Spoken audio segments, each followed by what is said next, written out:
Good morning, everybody. My name is Fabian Levy, and I serve as Deputy Mayor for Communications for the City of New York.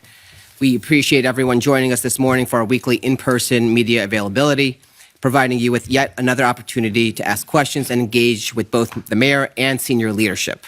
By bringing top administration officials together in a regular format, we've been able to provide New Yorkers with a clearer, more complete picture of the work their city government is doing for them.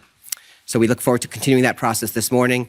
Joining us today, we have Mayor Eric Adams, First Deputy Mayor Sheena Wright, Chief Advisors to the Mayor Ingrid Lewis-Martin, Chief of Staff Camille Joseph-Arlick, Deputy Mayor for Operations Mayor Joshi, Deputy Mayor for Housing, Economic Development, and Workforce Maria Torres-Springer, Deputy Mayor for Health and Human Services Ann Williams-Isom, Deputy Mayor for Strategic Initiatives Anna Almanzar, Chief Counsel Lisa Zornberg, New York City Emergency Management First Deputy Commissioner Christina Farrell, and Pastor Guilford Monrose, Executive Director of the Office of Faith-Based Initiatives. So I'll kick it over to Mayor Adams. Thanks so much, Fabian. Before we get into your questions, I want to give a quick thanks to our agencies across the board on how they monitored the storm that hit our city over the weekend, particularly going into Sunday and into Monday. That is one of the most challenging because you're dealing with the Monday morning commute, and everyone knows that Blue Mondays, who wants to get up and deal with rain.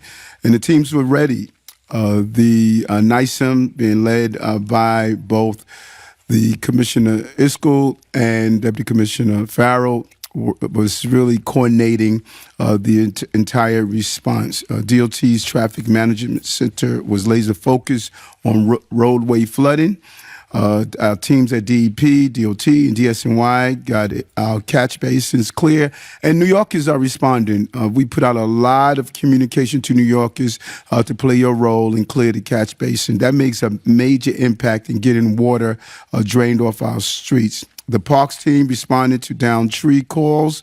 DOB made sure that construction sites were locked down. FDNY, NYPD had their emergency response vehicles and teams staged and ready to go. The entire team was just really coordinating the way we want to really dismantle walls that prevent our agency from responding with the resources they need. We had an amazing quarterback with Commissioner Isco and the First Deputy Commissioner Farrell, and I want to just really thank them for their efforts. Earlier in the last month sometime, we did a series of tabletops dealing with real live issues around weather, and Chief of Staff Camille was quarterbacking that, and so it was really timely. We were right on time.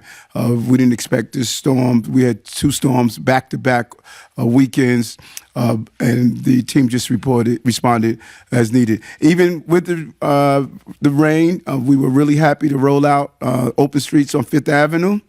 There was a great showing. People came out in spite of the rain and enjoyed themselves, and we want to continue to allow this city to move forward. The city is extremely resilient, and we deal with whatever issues come in front of us, and we continue to move forward. But we want to encourage everyone to sign up for Notify NYC. It is one of the best ways to receive notifications, particularly around weather emergencies, and let's continue to do so. So why don't we open up to some questions?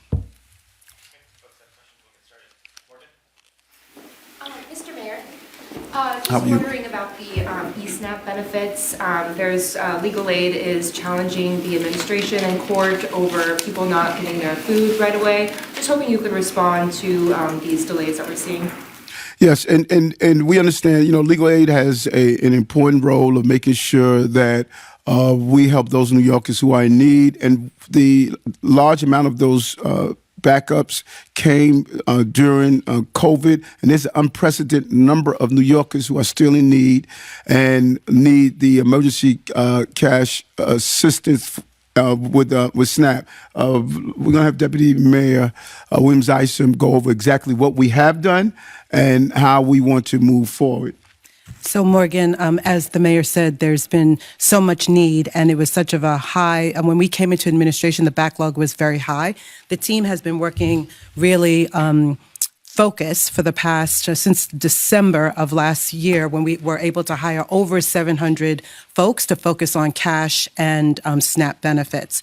We actually get together weekly with the whole team to look at the numbers. We've looked at legal strategies. We've looked at personnel strategies. We've changed things operationally. There are things that we did during the pandemic, like people could apply online, or different technology that we use that we're keeping also now. And so we're actually made a lot of making progress, which was a little surprising why the key stakeholders who have been working with us and who have been aware of where we are would say that they want to put us in contempt right now. I'm not sure what more we could be doing at this time. We've made a lot of progress. We are due back in court for the regular lawsuit that we were under at the end of February, and we think that the numbers are going to look very much better by the end of the first quarter of 2024. More people? So we've been able to hire, and this group of people has not been subject to the hiring freeze. And, and keep in mind, and I keep saying this over and over again, I should figure out a way to attach the byproduct of the migrant asylum seeker to the hard decisions we have to make. The hiring freeze that we have in place is not because we don't want to hire. As you know, we did many hiring halls with our council people, our state lawmakers. The hiring freeze is because we have a financial problem that is coming from the course of the asylum seekers and the migrants. And so when we talk about we're going to start seeing the impact of this, we need to clearly point out each time this is the impact. The hiring freeze is attached to the migrants and asylum crises. And, Fabian, we need to constantly show New Yorkers in a real way, this is what we're talking about, how this impacts us on the ground in a real way and the delivery of services. A couple things, Mr. Mayor. We had a story last night about a campaign fundraising practice where people who have business before the city and lobbyists host private fundraisers and sometimes raise tens of thousands of dollars. But because they're not official campaign fundraisers, they don't have to report that to the Campaign Finance Board. So this is legal, but I'm wondering if you have any ethical concerns about that, whether you think maybe those fundraisers, whether that should be reported to the city. And then just one other thing quickly on the local law 97. You guys issued regulations this week. Can you just talk about the decision to give this sort of 2-year grace period to building owners? Some advocates think there shouldn't be a grace period at all. That's a loophole for real estate interests. And then on the other side, you have building owners who think there should be, that this is still too burdensome for them. Yeah, Deputy Mayor Mira Joshi will go into local law 97. The story that you were talking about last night that you guys did, let's be clear, all electeds are able to do this. So it's not Eric Adams, because sometimes the way it comes across is that this is something that just Eric Adams could do. And in your story, which I was happy to see, those who are in charge of the process said there's nothing illegal about it. I am the only elected official in the state that has called for removing all money out of politics. No other elected official has called for this. I don't want to call 30,000 people. I don't want to hold fundraisers. I don't want to fill out all of these forms and documents. What I believe the city and state should do is to say, you're running for mayor, we're going to give you $2 million. That's all you can spend on the election, and you need to use it for any way. We shouldn't continue to have this whole conversation about calling people up, raising money, and all the hours that it takes. I mean, it is burdensome. No one likes doing this. I don't like doing this. I called for when I was running for office. I called for when I was borough president. We should move to a 100% public campaign finance system. And until then, I had to raise millions of dollars, and I followed the rules in doing it. The law is clear on what you could do and what you can't do, and that is what you pointed out in your story. And when you interviewed the person from CFB, I believe it was, they stated there's nothing illegal or improper about it. We're given the rules on how to raise money, and you follow those rules, and that's what I do. On local law 97. Oh, I'm sorry, DM Mira Joseph. And, I want to commend the hard work of the climate offices and DOB, and I know you've probably seen the report, Getting 97 Done, with an in-depth financial analysis, the first of its kind, on what it really means to comply with Local Law 97. And one of the big takeaways is it costs money, and we have a very diverse group of building owners within New York City. In order to ensure that we get compliance, because compliance is ultimately the goal. We all lose if all we're doing is issuing violations, because the point is to clean our air. And it's not just compliance in 2024, it's really compliance in 2030, when the deepest cuts in emissions happen and the most benefits for New Yorkers will appear. So the idea of allowing people some ability in they're making good faith efforts to get to their goals, some grace period, is absolutely in line with compliance. Those that take the good faith efforts route, if it's approved by DOB, are not allowed to use RECs, and if they are unable to comply with the plan that they submit, they're subject to all of those penalties and retroactive. And I want to just point out, this is about cleaner air, but it's also about job creation. Through the implementation of Local Law 97, we anticipate almost 140,000 new green jobs will be created. And that's a really important aspect to the rule and to compliance. I want to really thank the support, the continued support of Councilmember Costa and the entire City Council in getting one of the most complex and actually the most significant buildings emission reduction plan in the nation on the ground, so we start seeing the results in the air. Mayor Adams, as of January, half of the positions in the fire department's fire plan review unit were unfilled. So what's the city's situation there now, and what effect do you expect millions in budget cuts will have on getting required inspections performed on a timely basis? And this is which unit? The fire plan review unit, I believe one of these units that will go through buildings, see if they're up to code and can open. Okay, so let me find out from Commissioner Farrell on exactly Kavanaugh on exactly what's going on with the unit, and is that one of the because there's certain units that we stated you could hire. Does it fall within our hiring freeze? I'll find out and we'll get back to you. But there's clearly an issue around filling some of these positions, but those critical positions we did give waivers to, and so we'll see if that falls under that. All right, Fabian? Yep, and remember, the January plan, FDNY is exempt from that one as well. Yes. How are you? Good, yourself? Good, thank you.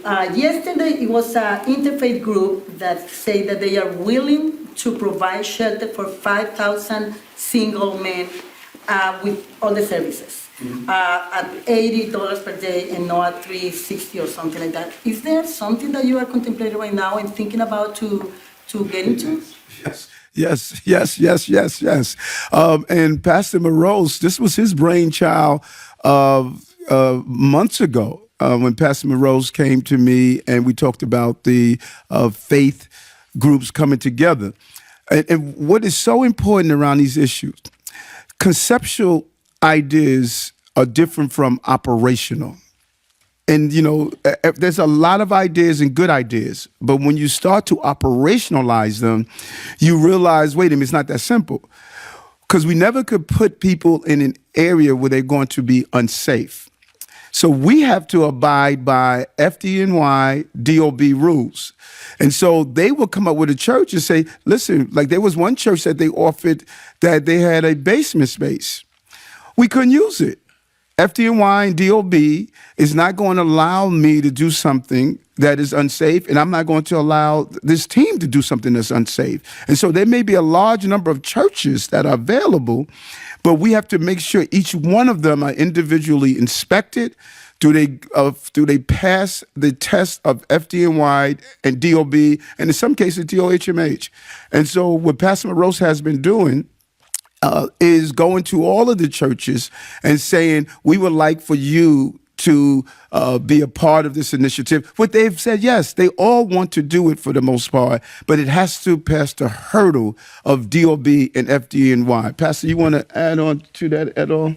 Yeah, and I think that we have had great response from our interfaith partners across the city. We have had over 200 faith-based organizations who have showed their interest.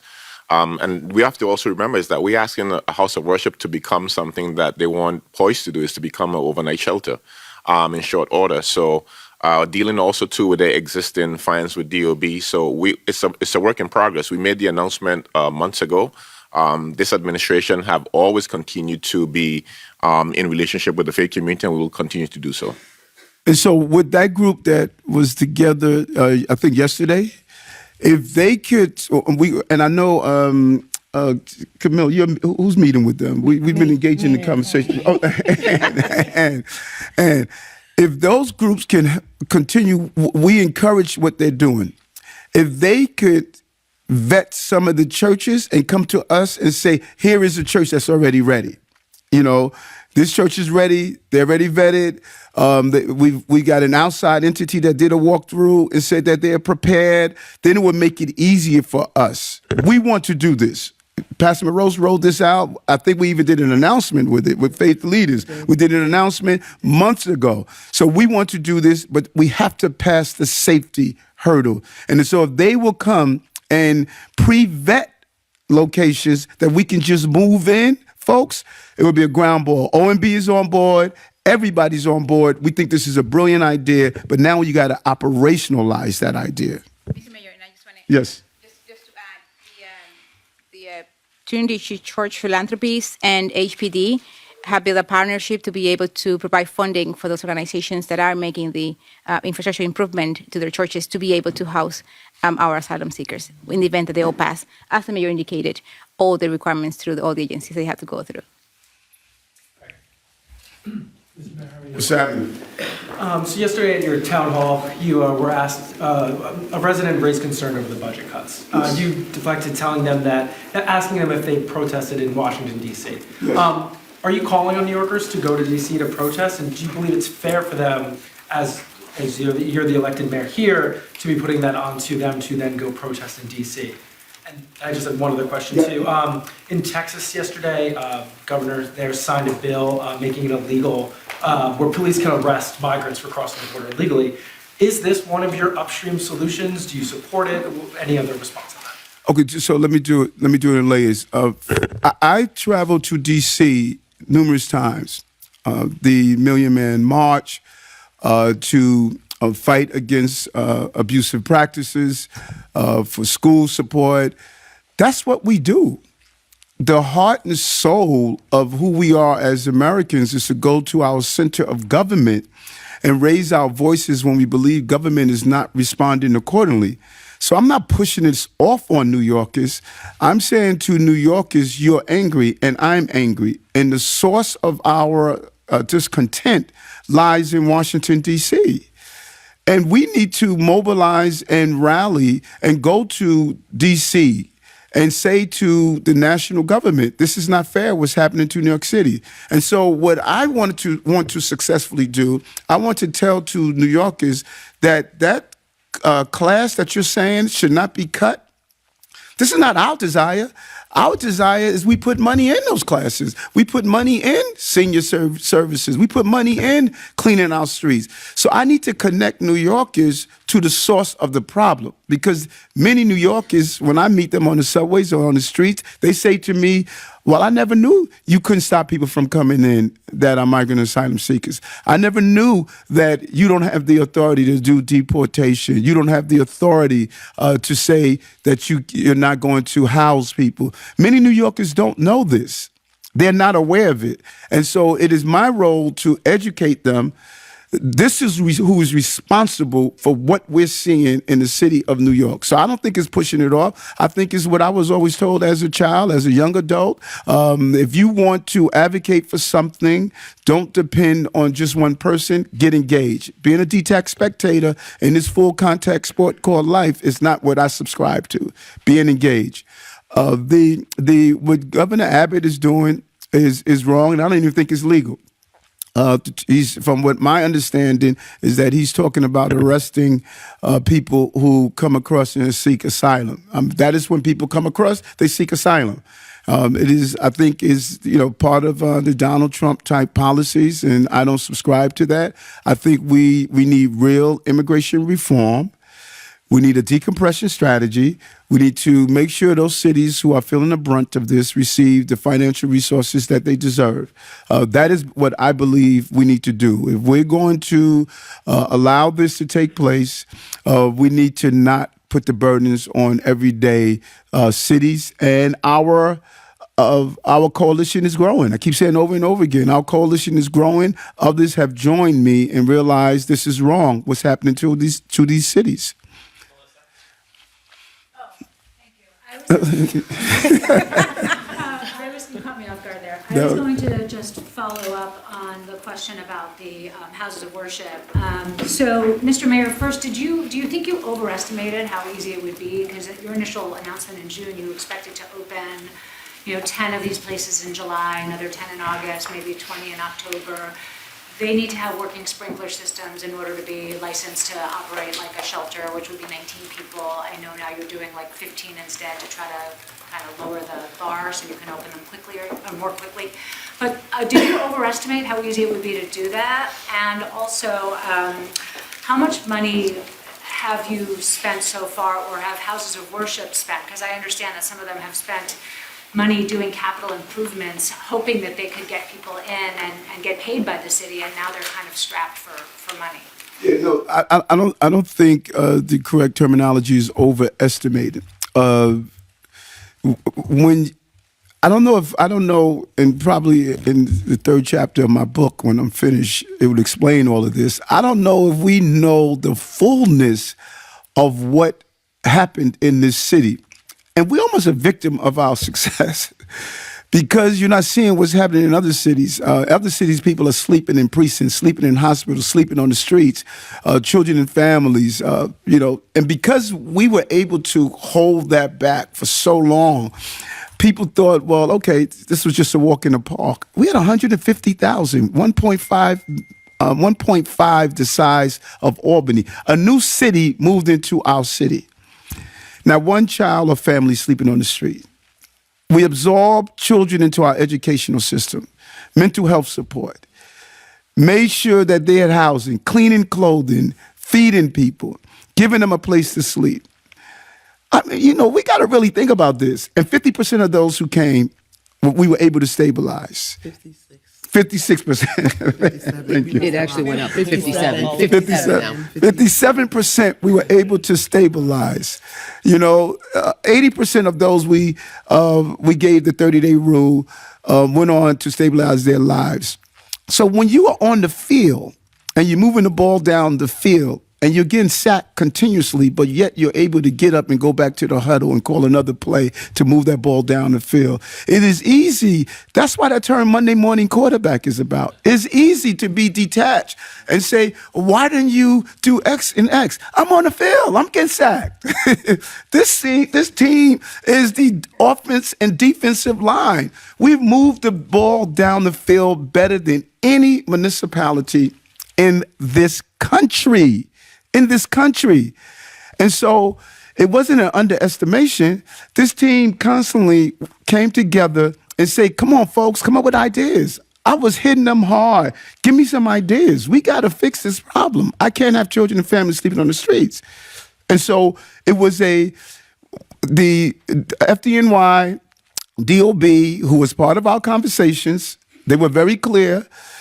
Mayor, we're not going to downgrade the public safety issue. So now you get into a church, you think you could just move them in, but once DOB and FDNY comes in and tell us this is what we have to do, then you say, okay, we can't do that church. So we may start out with a list with 100 churches, and then once they tell us, okay, you can't get this, you may dwindle down to only 20.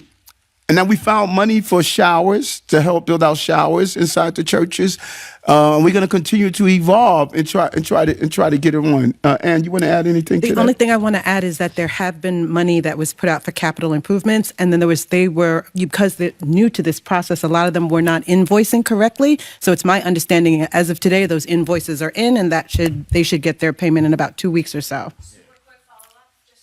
Can you just tell us, have any changes been made in terms of when the deadline for the 60-day notices for migrant families will come due? I know it's supposed to be Christmas week. Have you said now officially what day they will? I thought we said it last week, but maybe not. That's okay. So we've pushed it back to early January. Mr. Mayor, Yes. United States always stand with the human rights.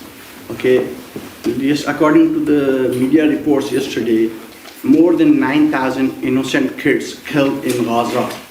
My question is, how long is going to be take more to any elected official, including you, to ask about the ceasefire? Listen, no innocent person should lose his or her life in any war. In general, but specifically what's playing out in the Middle East. I think every hostage should be returned. I think Hamas needs to be destroyed. I think they're a terrorist organization that carried out horrific acts. I don't want to see an innocent person lose his or her life in Israel or in Palestine. I've made that clear over and over again. I have a large Palestinian and Jewish community and Muslim and Arab community in the city. We have a very diverse city. I don't want to see innocent people killed.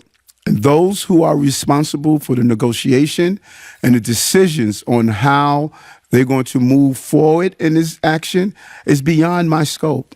As the mayor of the city of New York, I would like to see the loss of lives of innocent people to come to a conclusion.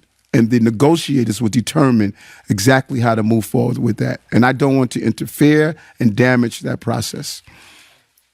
Mr. Mayor. Hi, how you doing? Sorry. How are you? On Picks on Politics, to my colleague Dan, you said, quote, "Every day you wake up, you could experience something from a plane crashing into our trade center to a person who is celebrating a new business that is opening. This is a very complicated city. That is why it's the greatest city on the globe." Dan had asked one word to sum up the year. I don't think anyone's questioning your enthusiasm and love for the city, but do you regret evoking 9/11 and describing the complicated, crazy nature of this place? No. And, you know, the sentence police that sit in front of the TV and say, let's wait to see Eric make one sentence that we can turn into a front page. Listen, you're going to find many of them because I'm authentic and I'm going to talk the way New Yorkers talk. And I think it's an insult as someone who served during 9/11.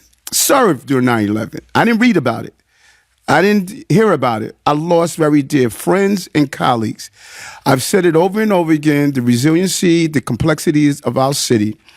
9/11 was a devastating time. I still remember getting calls of my loved ones and friends and colleagues that I lost, but also know something else. 9/12, we got up. Storekeepers opened their stores, teachers taught, police. We said to the terrorism, we're not going to be in fear.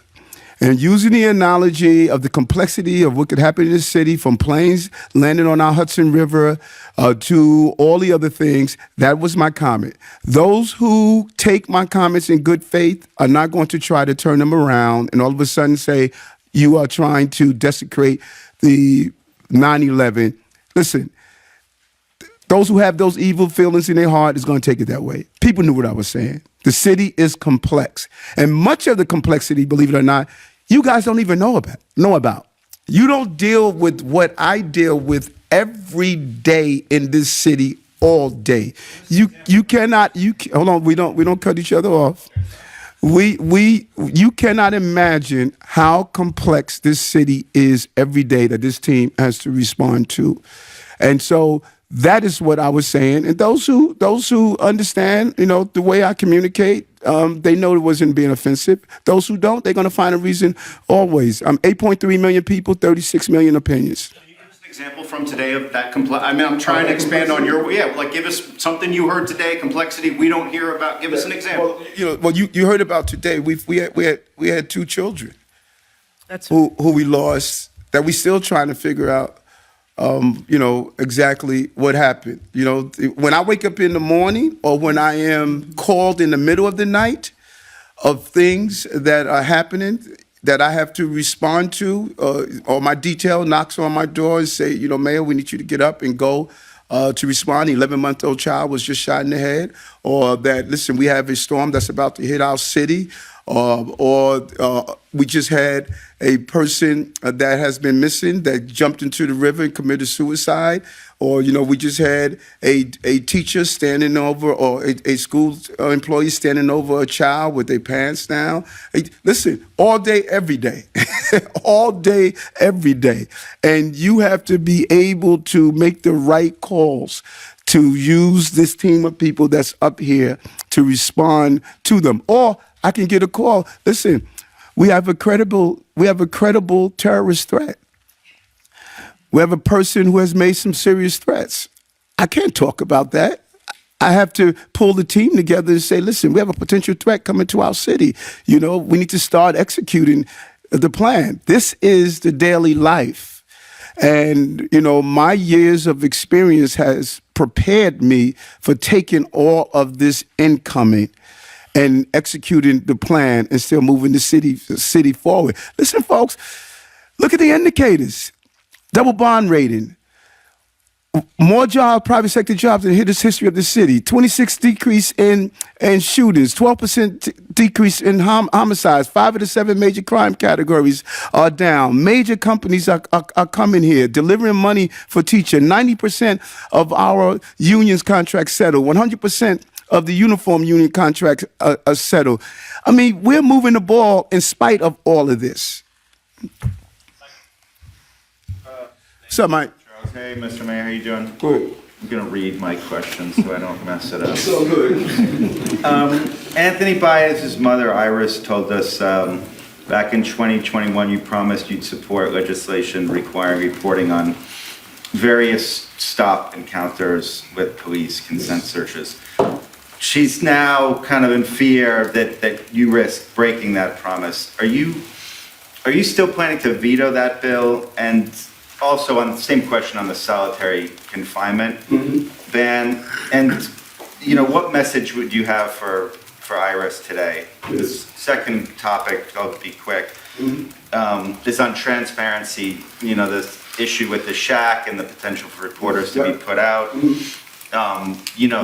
I guess controversy over just doing one of these a week that you're aware of. Not voluntarily disclosing meetings with the lobbyists, Not voluntarily disclosing? Meetings with admin meetings, administration officials meeting with the lobbyists. So with all that, Is that against the law, by the way? Is that against the law? It's what? Is it against the law or any rule? No. I mean, it was just a transparency measure that was implemented under de Blasio. So, I noticed in remarks before you've kind of touted the administration's transparency measures. Like, how do you reconcile those things? I mean, other people aren't seeing it that way. Could you just kind of give us a sense of why you think those things make this a transparent administration? Right. This is how I gauge and govern. What is John telling me in the barbershop? Or Mary's telling me in the hair salon? Not one person I met on the subway say, why did you move the reporters into the shack? I mean, from the shack into a trailer. Not one. Not one person. Those list of items you just mentioned to me, not one New Yorker came up to me on the streets and raised them. Now, they do raise, hey, Eric, I have a problem with trash on my street. I'm a blue-collar mayor I worry about blue-collar issues. So I want to peel back each one of those items that you mentioned. When Commissioner Sewell and Caban came into One Police Plaza, they knew that a small number of people were using the shack. Ethnic media did not exist. Local community media did not exist. The people who were assigned to DCPI was not a reflection of the diversity of this city. They couldn't, local and ethnic media, Pakistani, African, Caribbean, they could not get information. there was a select group of people. And so what do we say? We don't have enough space at one police plaza. We don't have enough space at one police plaza. Let's move to a bigger space, to give you a bigger space and a broader a group of people to come in and allow more of the ethnic media to come in. That's what we did. It wasn't a lack of transparency. It was just the opposite. We want more people to come in and cover. More people want to cover the police department, and that is what we accomplished. Now, how is determined as being lack of being transparent? I disagree with you. I disagree with you wholeheartedly. It is an expansion. If anything, Michael, it's an expansion to let other groups in. There are many who are in this room right now that have never been in here, never been able to cover what we are doing and what previous administrations have done. And so the bill, the two bills, and you know why Iris can say about the relationship of what she would like from me. You know why she could do that? Because I know her. She's not a stranger to me. I know Iris. I know Diallo's mother. I know Zongo's family. I know Abner Louima personally, who endorsed me. I know Doris Munn. All these people know me personally. I sat with them. I marched with them. I talked with them. The bill that's been produced, and everybody needs to understand this bill. There's a federal definition of level 1 stops. That is, and Lisa, I want Lisa to explain this to you. Yeah. We are about to pass a bill that is going to damage our ability to keep the city safe because of the police resources that are going to be used. Lisa, can you go into that bill? Yeah, I'd be happy to.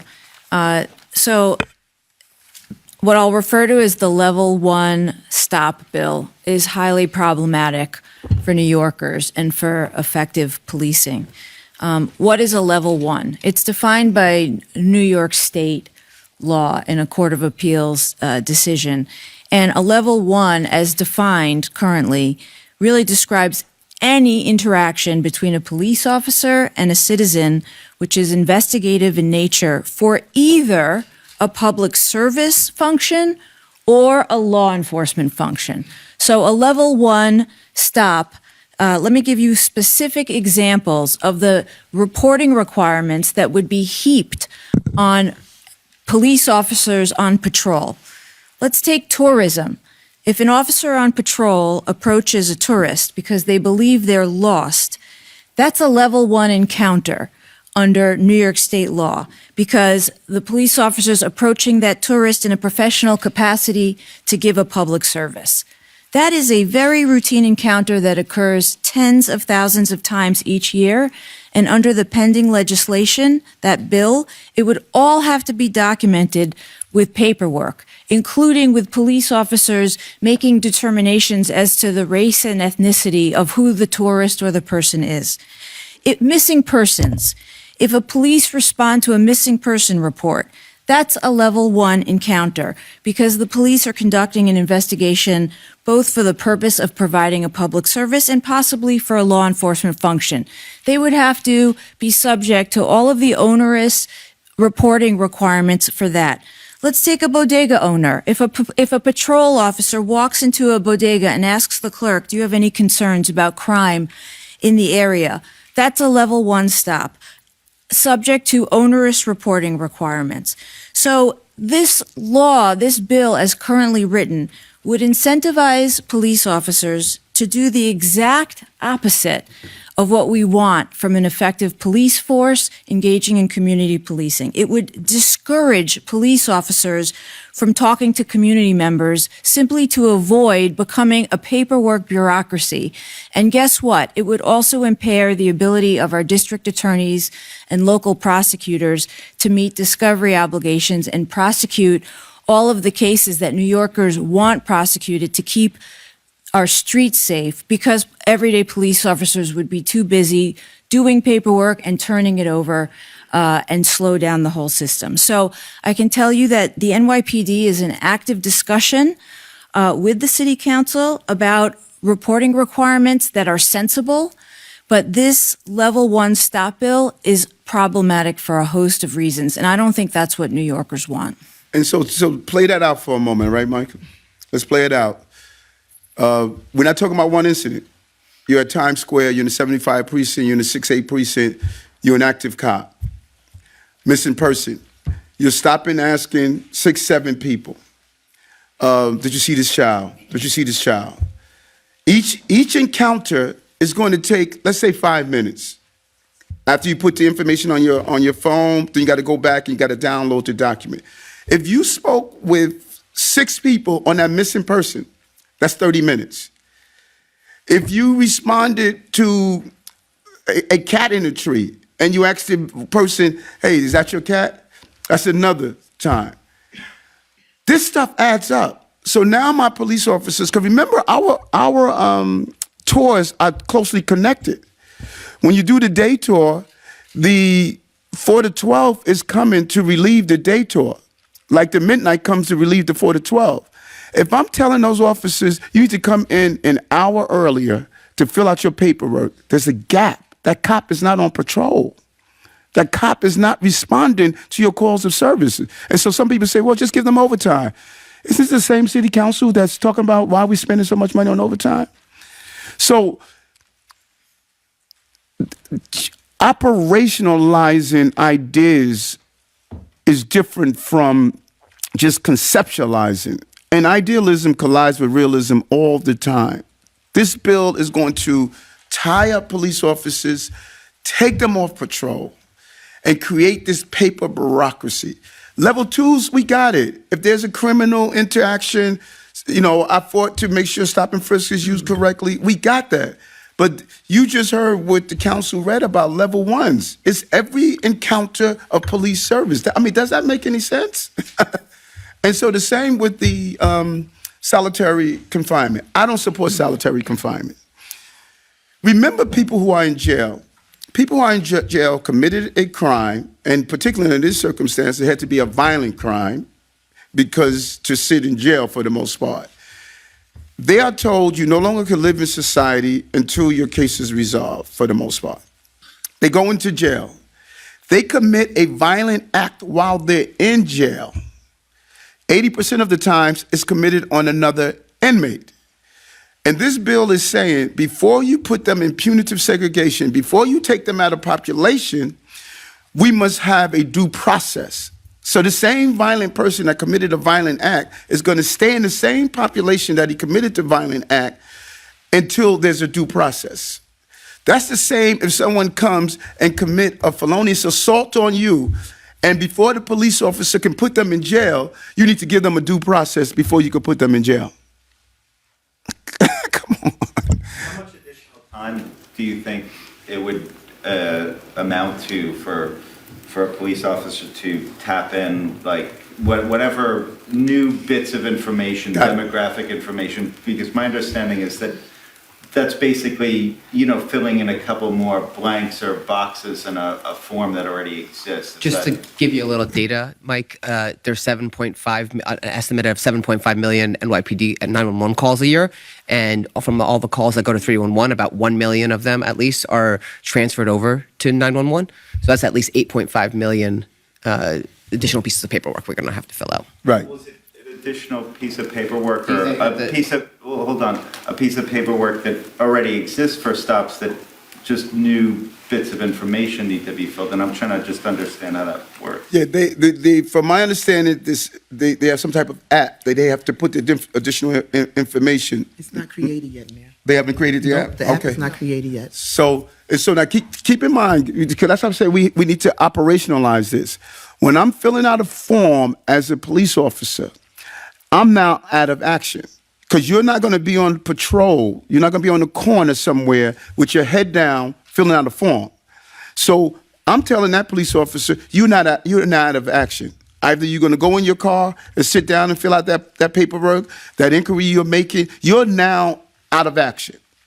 That's what the danger is. And if it was just one time a day you're doing that, no, every encounter you have. So if you're at Times Square and You have 50 interactions. Let's say 3 minutes apiece. It's anywhere from 3 to 5 minutes. That's 150 minutes that you are going to be doing some type of documentation. Come on. Well, there were two, the veto on the, No, go ahead. What was it? Go ahead, Mike. take everybody else's time, but, so are you gonna veto that bill if it comes to you, and are you gonna veto the solitary confinement? I don't like the bills, and we want to continue to talk with the council members because the overwhelming number of council members want their community safe. They want to make sure that we treat those who are incarcerated in a humane way. But what I have found is the idealism collides with realism, and the talking points of a bill is different from the operationalizing of a bill. Like there are people who are supporting this bill that are dealing with public safety issues in their borough. You know, like those who, you were at the town hall yesterday, how many of those residents there were talking about public safety that was in opposition, what you hear from those who are elected that area? Those people don't want people doing things that make their community safe. I thought it was amazing that gentleman who spoke Spanish, he laid out that, listen, I want my community to be safe. I want my family to be safe. And I guarantee you, they don't support something like this. They don't want to handcuff police. They want to handcuff violent people. Hi, Mr. Mayor. Good morning. I'm well, sir. So, Mr. Mayor, just piggybacking on Mike's first question regarding NYPD and the shack. Yes. Okay. So, ethnic and community media, as you mentioned, NYPD wants more media outlets to be able to cover it, to cover police activity.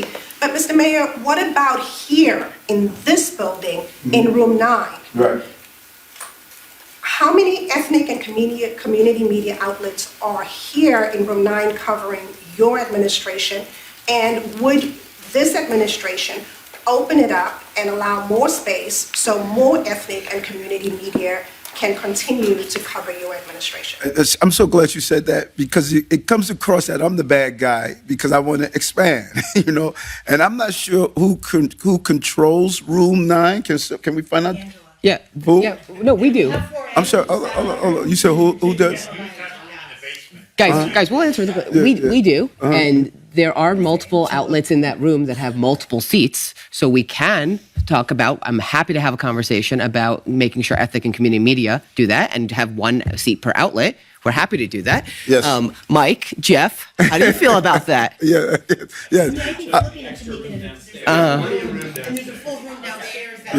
Got it.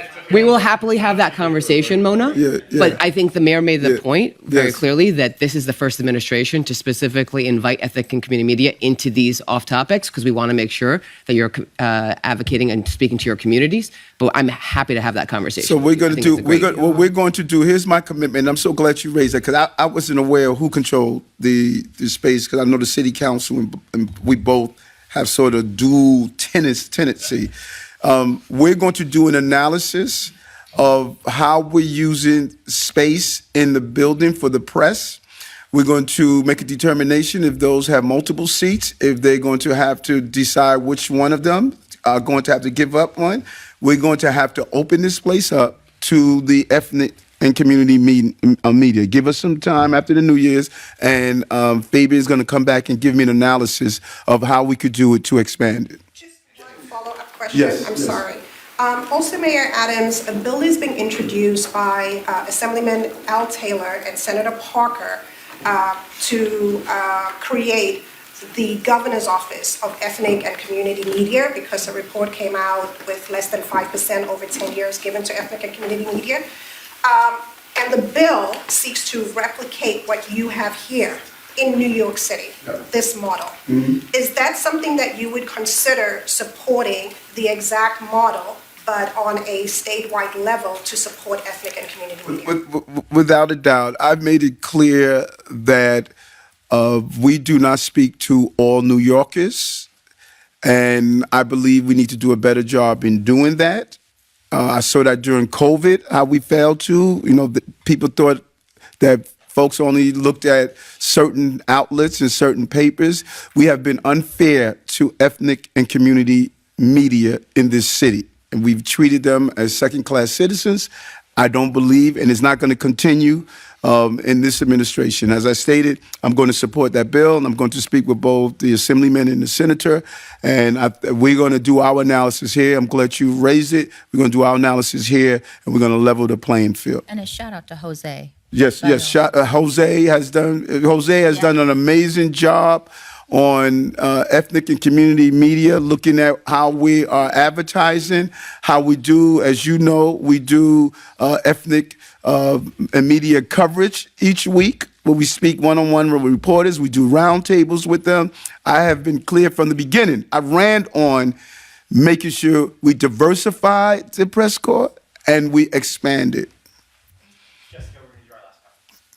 Hi, Mr. Mayor. Yes. As you may or may not know, there's a not-so-small rally planned for outside your window this afternoon. A bunch of elected leaders basically demanding the city end the 60-day right to shelter rule. What's your response to that? And are you willing to reconsider it with the winter months coming?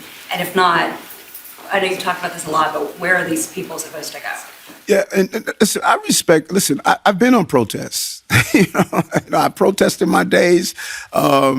I have been on the receiving end of protests. That's what's beautiful about the city. Like I keep saying, 8.3 million, 35 million opinions. So they have the right to protest. When they finish protesting, they should start volunteering. We have a lot of needs of what needs to be done. And I hear many people tell us what we shouldn't do. That shows we have shown a great level of success, but no one has an alternative. These are challenging times. And so if they're saying that, Eric, don't do the 30-day rules, which allowed us to get 80% of the people who had the 30-day rules did not come back in the system, if they're saying that, then they need to give me an alternative. If they say don't do the 60-day rule, give me an alternative. Because we've been open to ideas. That's one thing we have not said. We're not going to take a good idea. We've had roundtable with advocates, etc. And so they have the right to protest. And if they got some good ideas, we're going to entertain it. But are you worried about the fact that it's winter is approaching, and you have seen families out on the street waiting for shelter? I mean, I know that you care about these people. You talk about this every week. I mean, what's your?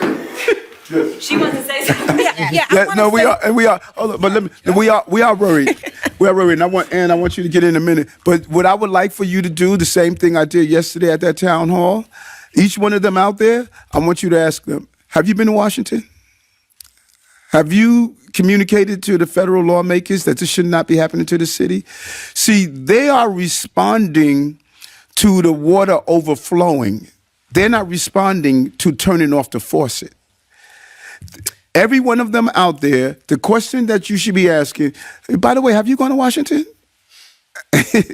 and I guarantee you 95% are going to tell you no. The only thing I have to add is that when you look at places like Massachusetts that got up to 7,500 families and then said, we don't have an appropriation of funds, so we're not going to be able to let any more people in. When you look at Chicago and you see families sleeping on police precincts, I'm actually not concerned about the people out there. And if you ask me if I'm worried, I am worried. That is why we have been talking about this and saying with 67,000 people who are in our care right now, with over 50,000 people who have come since over the past 18 months, someone said it the other day, the system that we have right now took 40 years to build. We doubled it in 18 months. And so I get it, and I understand everybody should protest, but I think that we should focus on why is it that we are still in this situation, and why are we putting families and children in jeopardy? And more importantly, noting that families with children have not been on the street. Right. And I would just add to that, again, to the point that we made before, look at how successful we've been. That 157,000 plus people have come. We've helped more than, 90,000 or so go on to take the next step in their journey. 57% of people have moved on to the next location. We've managed this crisis so well. Even the comptroller is agreeing with us now on the budget deficit that we did. I don't know if you saw last Friday, he's even agreeing with us. So, people who were disagreeing with us before are agreeing with us now and how we're doing. Let me say this. It's amazing to me that everyone is questioning this administration about what we are doing. And almost no one is saying anything to Washington, D.C. Again, we are a municipality doing the federal government's job. They need to do their jobs. If the Congress and the Senate would partner and come up with a decompression strategy and come up with true immigration reform, we would not be in this situation. And this is the same thing repeatedly. Every week, we've been singing the same exact song, and it hasn't changed. So again, a few weeks ago, we told you we needed your help as press. You grill us, and that's fine. We're here to be grilled. But you need to go and grill Washington, D.C. and find out why Washington, D.C. isn't doing its job to help New York City. We need help from Washington, D.C. And as our mayor said, those elected officials who are outside, they need to do their job as well and partner with us instead of pointing fingers at us. Stand with us and let D.C. know you are derelict in your responsibility. And the governor, thank the governor for what she's done thus far, but it's a short fall for her. She needs to open up upstate. We keep telling you the same exact thing. So I hope the people in New York City are finally understanding. We need help from our government, upstate, the governor, and the federal government. That's what we need. And then I'm glad you said that. And there needs to be a roll call of every elected that is critiquing what we're doing. The question needs to be asked, have you been to D.C.? It took the controller this year. This is the number one issue that is addressing many issues, that's feeding many issues. And so everyone is saying that we should do this with food. We should do this with not Floyd Bidden Field. We should do this. We should do this. Got it. We heard what we should do. But now the question is asked, this is impacting your constituency. Have you been to D.C. to share that this should not be happening to us? That's the question. First, you want to write that story. Do you really think, is Lincoln Wrestler that powerful that Biden's going to listen to him? No. But my main, well, first then. I think that, Jeff, that when they combine, if we have a complete city council delegation joined with a complete Senate and Assembly delegation, it gives the symbolism and it gives the urgency that we're facing, because this impacts all of their districts. And so the energy that some of them are showing of critiquing our success, that everyone else in the municipality is looking to say, how the heck you guys did this? They should critique us where we should be critiqued, but to say you are not critiquing the national government at all, let's critique the faucet, because we are overflowing. We had 3,900. How many was it last week? 3,800. 3,800 last week. This is per week, not per month. We had 3,800 last week. Massachusetts has 7,000? 7,500. So in 1 week, we had 50% of what they had, and they cut it off. On this note about immigration. Yes. Trump saying that immigrants are poisoning the blood of America. Does that make you think twice about your own rhetoric about this? I know that you're really frustrated and have been frustrated and been sharing that, but does that frustration, as the election gets closer, does that stand a chance of helping Trump frame immigration as a problem for cities? But first of all, that's a very volatile terminology, rhetoric. I'm not spewing rhetoric. I'm advocating for the city that I love. And I'm watching firsthand of what is happening to the city that I loved and I protected as a police officer, and that my kid brother protected as a police officer sergeant, and that my cousins protected as police officers. And as your husband, my police academy buddy protected. And so when you are watching what's happening to your city, that's not rhetoric. That is being honest with New Yorkers. And I do not advocate to Trump's policies. We are a city of immigrants. Yes. Everyone in this room at one time or another have come from some immigrant background. and we have always been receptive to immigrants. And the difference between now and then is that our immigrants have been allowed to participate in society. It is wrong to tell people to come to a country and you can't work. You can't provide for yourself. You can't provide for your family. That is so dehumanizing that you're an adult and you have to go to your babies and say, I can't provide for you. I have to depend on every service I get from my family is to come from government. That is just wrong and it's anti-American. And so I'm going to continue to advocate on behalf of New Yorkers, the migrants and asylum seekers, and all the immigrants in this city, because the immigrants of this city mixed with those of us who came from the South and other places made this city what it is, and that is what makes us great because of that. And I want to circle back. Somebody asked about New Yorkers going to Washington, D.C. If a bunch of New Yorkers went to Washington, D.C. and spoke to the elected officials in Washington, D.C., maybe then those elected officials will realize that New Yorkers understand what is going on in our city, and that New Yorkers understand that the federal government is derelict in its responsibilities, and that the New Yorkers that the federal government is elected to represent expects for the federal government to step up and do its job.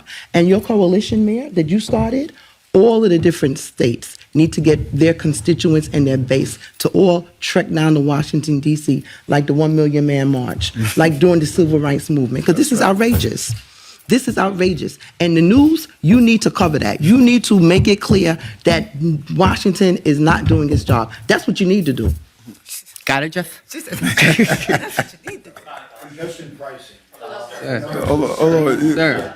But I'm going to make sure I get to you, though, okay? But let... BAI? Can we get BAI? Yeah, you know I love BAI. Yeah, well, really? Yes.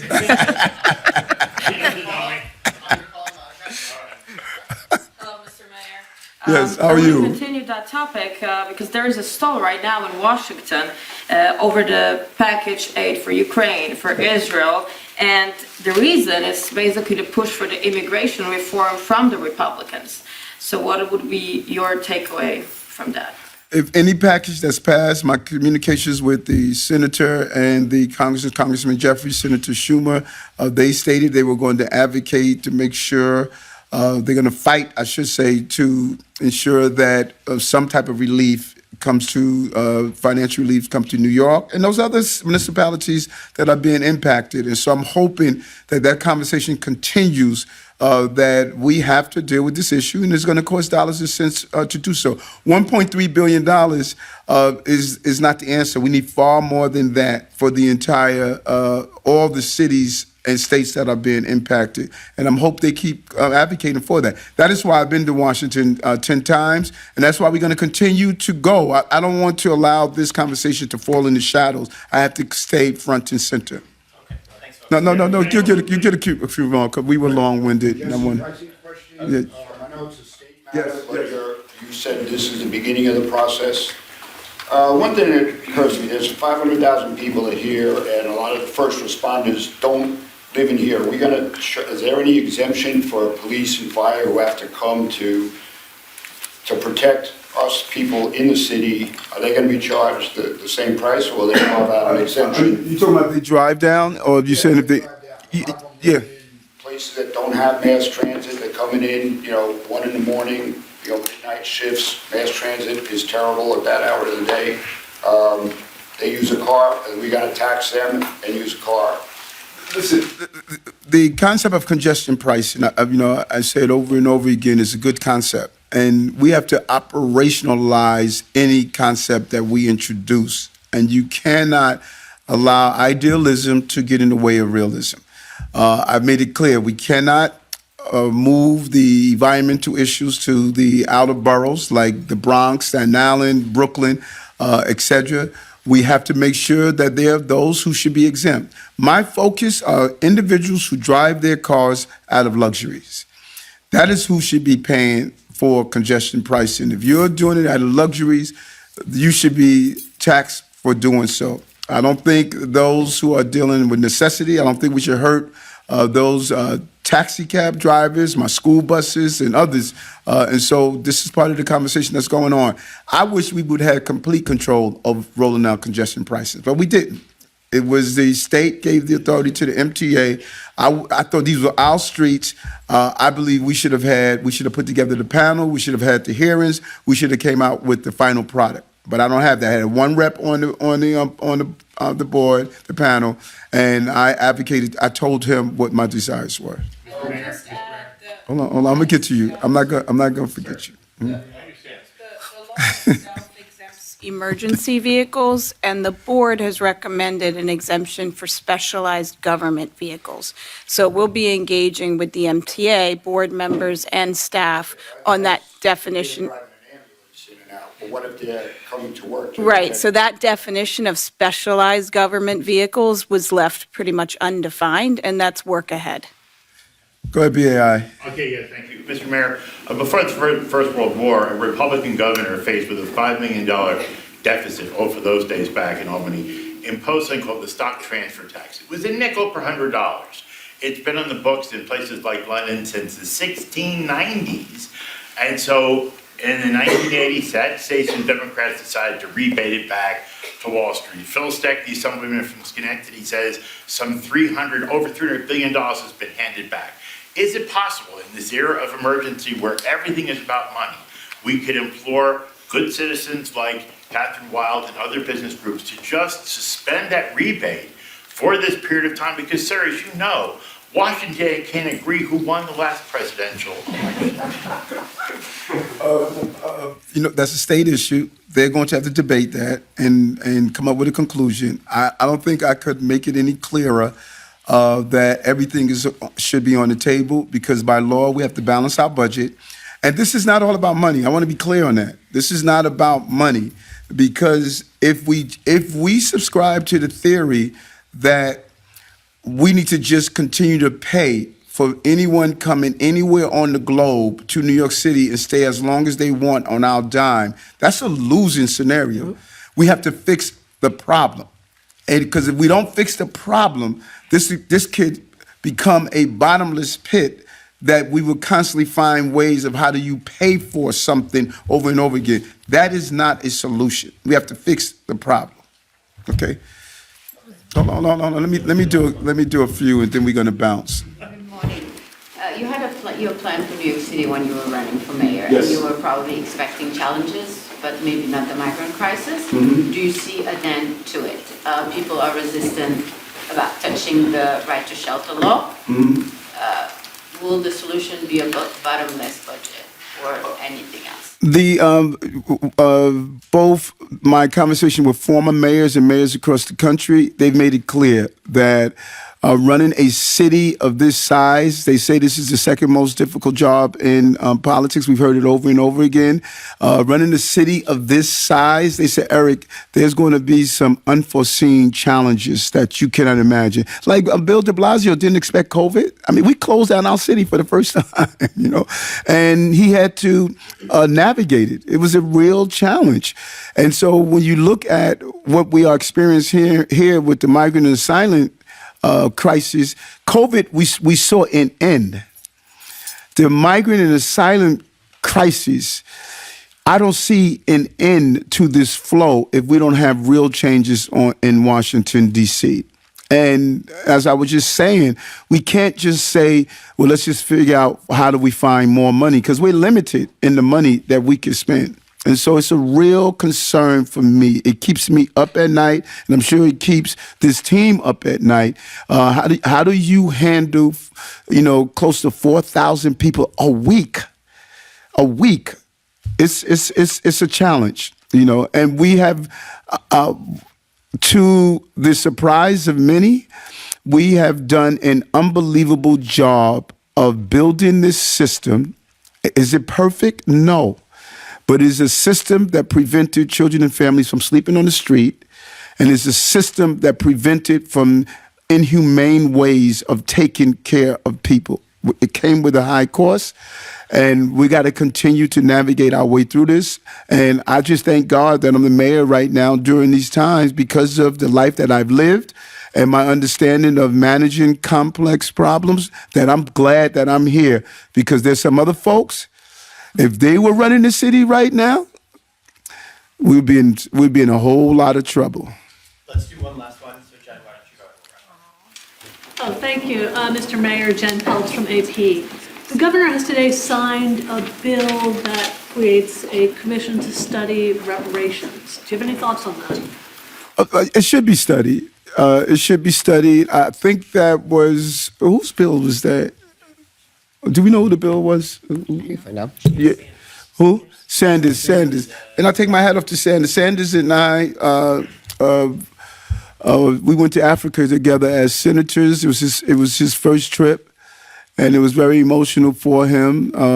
We went to the Ivory Coast. We never really dealt with or reckoned with slavery, and there's some institutions that wealth is directly connected to slavery. It's not like it's a mystery. There are institutions that are in place right now that their foundation came from free slave labor. And so we have to reckon with that. And I take my hat off to Senator Sanders for saying that because, a substantial amount of time that passed, we cannot ignore the wrongs. And after the study is done, we should come up with an analysis of what are the next steps. And we've heard this often from people of African American ancestry who are saying that, listen, let's not act like it didn't happen. It happened, it impacted, and it's still impacting. There's some still emotional trauma. You can't go across this country and see the same ethnic group in the same state of despair across the country. It's not like the problems we're having here in New York is any different from what's happening in Chicago and Los Angeles, etc. And so we need to see how do we reckon with the very dark past that this country has experienced. Okay.